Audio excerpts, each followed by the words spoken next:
इस तरीके की किताबों में ऐसे चैप्टर्स को इनकॉर्पोरेट करना और साथ ही आतंकियों को, चाहे मकबूल भट्ट हो या शब्बीर अहमद शाह हो या मसरत आलम हो या मौलवी फारूक हो, इन्हें कश्मीर का स्वतंत्रता सेनानी बता देना, इसे क्या सिर्फ एक संपादकीय भूल कह के और किताब को वापस लेके रिकॉल करके इससे पल्ला झाड़ा जा सकता है क्या?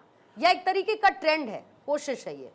पूर्णिमा जी, मुझे लगता है कि देश हित के विपरीत कुछ भी कार्य हो उससे कोई पल्ला नहीं झाड़ सकता, और ये ऐसे कार्य को कतई भारतीय जनता पार्टी तो सपोर्ट नहीं करती। हम तो सदैव से यूनिवर्सिटी में फुल रिफॉर्म की बात कर रहे हैं, चाहे वो जेएनयू दिल्ली का हो, चाहे जम्मू कश्मीर का हो, चाहे वहां के एनआईटी का मामला हो। और जब इस तरह रिफॉर्म की बात भारतीय जनता पार्टी करती है तो सो कॉल्ड कुछ लोग जो लिबरल अपने आप को कहते हैं, जो देश में फ्रीडम ऑफ स्पीच की बात करते हैं, वो सामने निकल आकर भारत तेरे टुकड़े होंगे का नारा लगाते फिरते हैं। कहने का बात स्पष्ट है कि अगर आप किताब में कुछ पढ़ाना चाहते हैं, उन चीजों को मेंशन करना महत्वपूर्ण है जो देश की भावनाओं को, देशभक्ति की भावनाओं को जगाए। किसको हीरो बनाना चाहते हैं आप? भारतीय जनता पार्टी कभी एक आतंकवादी को हीरो के पक्ष में खड़ी नहीं रह सकती। अगर ये किताब छपी है और हमारे नजर में आई है तो हम कभी उसका सपोर्ट भी नहीं करेंगे, बैक तो लेना पड़ेगा। और मुझे एक खबर और थी, जब मुझे ये टॉपिक पता चला तो ये ना केवल छपा था मैडम, इसको बकायदा विदेश भेजकर बुकर्स की जो एक एसोसिएशन है वहां से भी इसको पब्लिश कराने की बात हो रही थी कि भाई अपने अपने ट्विटर हैंडल्स पे भी डालो। तो ये एजेंडा का शिकार पब्लिकेशन लग रहा था जिसमें सरकार नजरें बनाई हुई। ठीक है, जगदीप सिंह जी कांग्रेस के नेता हमारे साथ मौजूद है। जगदीप साहब, पूछेंगे अपनी सहयोगी से, आज सहयोगी पार्टी से सीधे तौर पर, कि आतंकियों और अलगाववादियों का महिमा मंडन करने वाली एक किताब स्कूली पाठ्यक्रम का या लाइब्रेरी का हिस्सा कैसे बनी? पूर्णिमा जी, आपका आभार। सबको नमस्कार। भाजपा के प्रवक्ता को अगर बुगलाता हो तो समझ में आता है, लेकिन कम से कम आपका होमवर्क तो पूरा होना चाहिए था। अच्छा, करेक्शन करिए साहब। पहली तो बात समग्र शिक्षा अभियान के तहत जिस किताब का आप जिक्र कर रही हैं, series 4 great personality and legends, इसमें पहली जिम्मेदारी केंद्रीय सरकार की बनती है, जिसके अंतर्गत ये योजना आती है। तदोपरांत ये प्रदेश सरकार की भी नैतिक जिम्मेदारी बनती है कि इस प्रकार की अगर कोई वाहियात हरकत किसी भी स्तर पर होती है तो कांग्रेस की तरफ से पहले ही हमारे मुख्य प्रवक्ता जो है उन्होंने बड़ी साफ गोई के साथ न केवल इसकी कड़ी भर्त्सना की है, बल्कि ये भी मांग रखी है कि जो जिम्मेदार है उनके खिलाफ कड़ी कार्रवाई हो। लेकिन मेरा सवाल ये है कि क्या इसमें जो कंसर्न संपादक है, जो कंसर्न स्क्रीनिंग कमेटी है, जो कंसर्न महकमा है, और खास तौर से क्योंकि ये प्रायोजित है समग्र शिक्षा अभियान के तहत, जिसका जो फंडिंग है वो केंद्र सरकार करती है, तो भाजपाई मित्र से पूछ लीजिए। हम फंडिंग करते हैं सही चीज पढ़ाने के लिए। ये स्टेट गवर्निंग बॉडी की काउंसिल मीटिंग की रिपोर्ट है। ये स्टेट गवर्निंग बॉडी की काउंसिल मीटिंग की रिपोर्ट है। फंडिंग करते हैं सही चीज पढ़ाने के लिए। जिनके पार्टी के प्रधानमंत्री आतंकवादी को बुलाकर बगल में खड़ा करके तस्वीर खिंचा रहे हो, वो बैठकर सफाई ना दे और रिसर्च की बात मीडिया और बाकी को ना करे। जी, अब्दुल गनी भट्ट, अब्बास अंसारी और मीरबाज उमर फारूक कौन थे जिनको आपके डिप्टी चीफ मिनिस्टर 2004 में लेकर आए थे?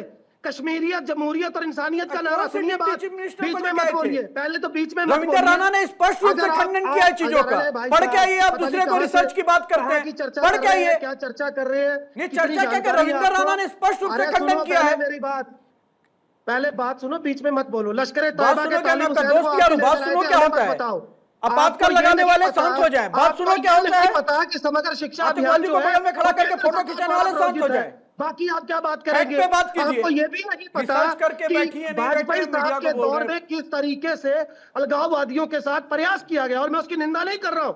वो एक कोशिश थी, बेहतरीन कोशिश थी। ये आपकी समझ से परे है, आप नहीं समझ पाएंगे। वो वाजपेयी सरीका देता ही समझ सकता है। ऐसी बहुत सारी चीजें जगदीप साहब जो जिसको आप अच्छी कोशिश के तौर पर आज बताकर ये कहना बहुत आसान समझते हैं कि दूसरे को ये नहीं समझ में आएगा, लेकिन सवाल आपसे पूछा जाएगा और सिर्फ उसका खंडन कर देने से आप अपने आप को उससे किनारे नहीं रख सकते। जो भी इस किताब में जिनका नाम, जिनका जिक्र, जिस तरीके से उनका महिमा मंडन किया गया है, उसको कम से कम सही तो नहीं बताया जा सकता है। मकबूल भट्ट, गिलानी जैसे लोगों को शहीद बताना या स्वतंत्रता सेनानी बताना, इसको कैसे देख रहे हैं आप? एक किताब में अगर इसे शामिल किया गया, क्या एक नैरेटिव सेट करने की कोशिश की जा रही है? क्या बच्चों के मन में आतंकियों को महान पुरुष के तौर पर पेश करना बड़ा जुर्म नहीं है? नमस्कार, मेरी तरफ से आपको सबको नमस्कार। जैसा नमस्कार सर। आप ये किताब का मुद्दा उठा रहे हैं आज, मैं अल्लामा इकबाल के उस शेर को दोहराना चाहूंगा जिसमें कहा गया है, सबक फिर पढ़ सदाकत का, अदालत का, शजाअत का, लिया जाएगा तो इससे काम दुनिया की इमामत का। मैं वही बात कहना चाहूंगा। ये किताब जो है ये कहाँ प्रिंट हुई, ये किसने लिखी, ये कहाँ पर, जिस तरह से हमारे कांग्रेस के एक हमारे वरिष्ठ नेता ने बात की थी कि किताब किसने प्रिंट की, ये कहाँ पर बनी, वो देखने की बात है। तो बाकी इसके रहा किताब जो के ये पैर आप लग गए थे क्या? चल के पहुंच गई लाइब्रेरी स्कूलों में?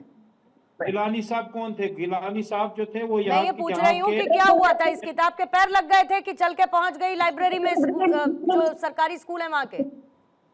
नहीं, सरकारी स्कूलों में यहाँ पे किताबें नहीं आती, यहाँ पे सरकारी तो कोई देखता होगा कि सब आंखों पर पट्टी बांधकर बैठे रहते हैं? के बोर्ड की किताबें आती है, ये गलत अरे तो कोई देखता होगा ना। कल को मैं 10 किताबें लेकर पहुंचू, रख लेंगे सरकारी स्कूल बिना चेक किए? हाँ, ये चेक किया जाए, लेकिन वाह सर, बहरहाल ये नया तरीका आपने मुझे बताया हुसैन साहब।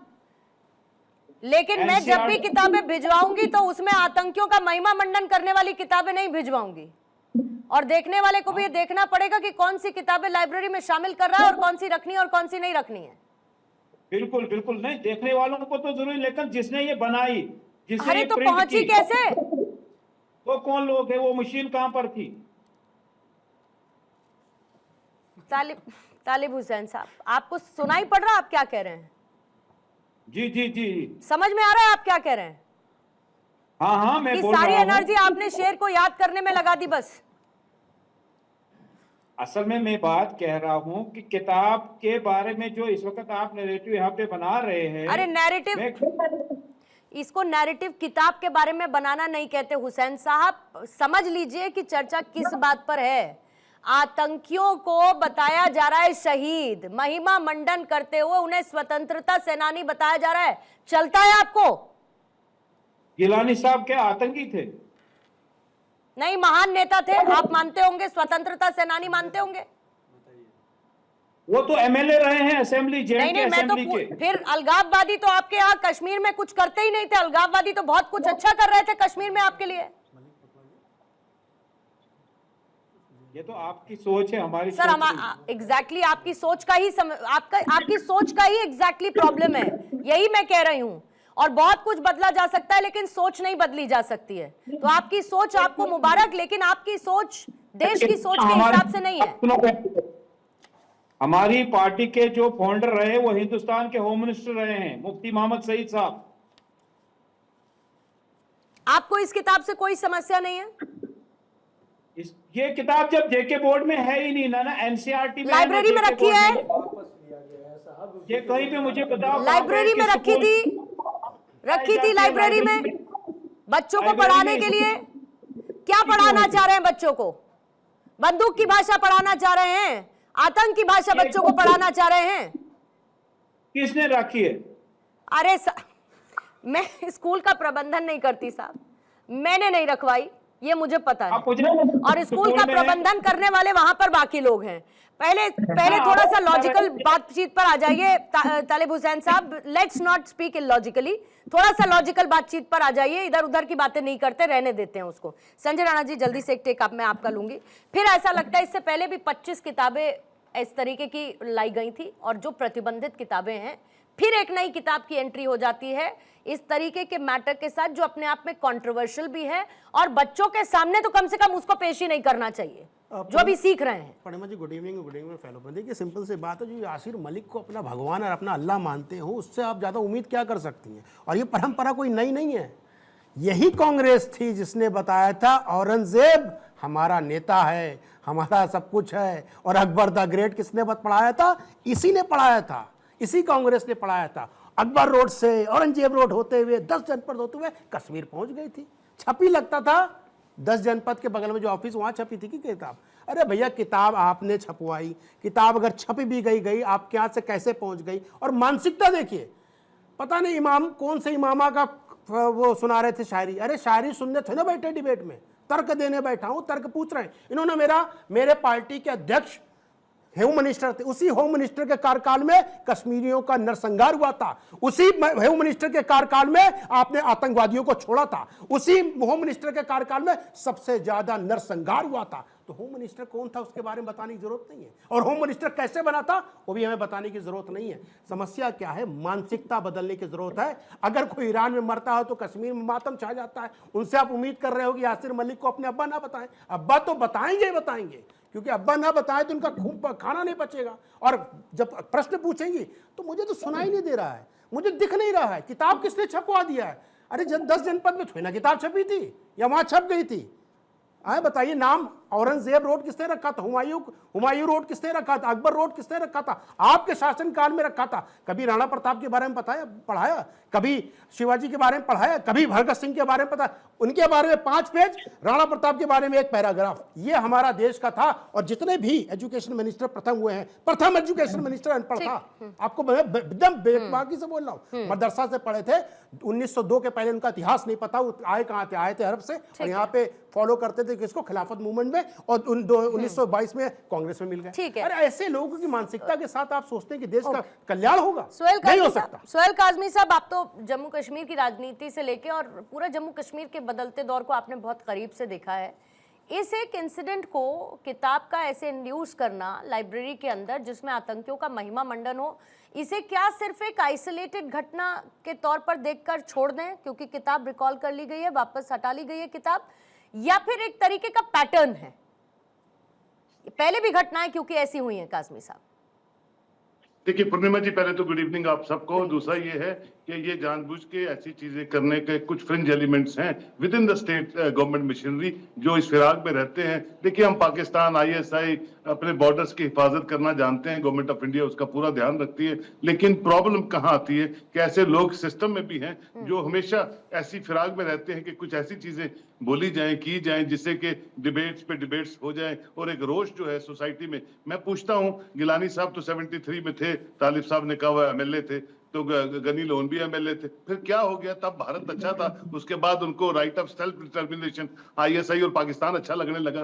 पूरी वो पेंशन आज तक, जब तक वो जिंदा रहे, पेंशन और सब जो चीजें हैं, तनख्वाहें वो स्टेट असेंबली से लेते थे, लेकिन उनको अच्छा जो है पाकिस्तान लगता था, और ऐसे दायरे से वो जम्मू कश्मीर बंद करवाते थे जैसे कि उनकी जागीर है कश्मीरी सारे। आज लोग उनको भूल चुके हैं। कोई बात, दहशत के खौफ में, बंदूक के खौफ में आप कश्मीर को चलाते थे, वो कश्मीर अच्छा था, या जो भारत चलाना चाहता है वो कश्मीर अच्छा है। मुफ्ती मोहम्मद सईद साहब बने बिल्कुल 62 में, वो पहली बार डिप्टी मिनिस्टर बने थे। मैं उनकी बहुत इज्जत करता हूं, और शानदार पॉलिटिकल वर्कर थे वो, जिसका कोई, और वही पॉलिटिकल वर्कर जो है हिंदुस्तान का होम मिनिस्टर बनता है। ये है खूबसूरती हिंदुस्तान की। तो ऐसे लोगों को, जो भी सिलेक्ट कमेटी है जिन्होंने भी इंट्रोड्यूस की है, उनको सैक कीजिए, put them behind bar and एक इन्वेस्टिगेशन ऑन कीजिए ताकि ऐसी गलतियां दोबारा ना हो। भगत सिंह के साथ यासीन मलिक को मिला रही है, अब भगत सिंह के साथ आप किसी और गिलानी को मिलाएंगे, तो वो चीजें चलने वाली नहीं है। बदलते हुए समीकरण में, बदलते हुए जम्मू कश्मीर में आने वाले बच्चों को देखिए, आने वाले मुस्तकबिल को देखिए,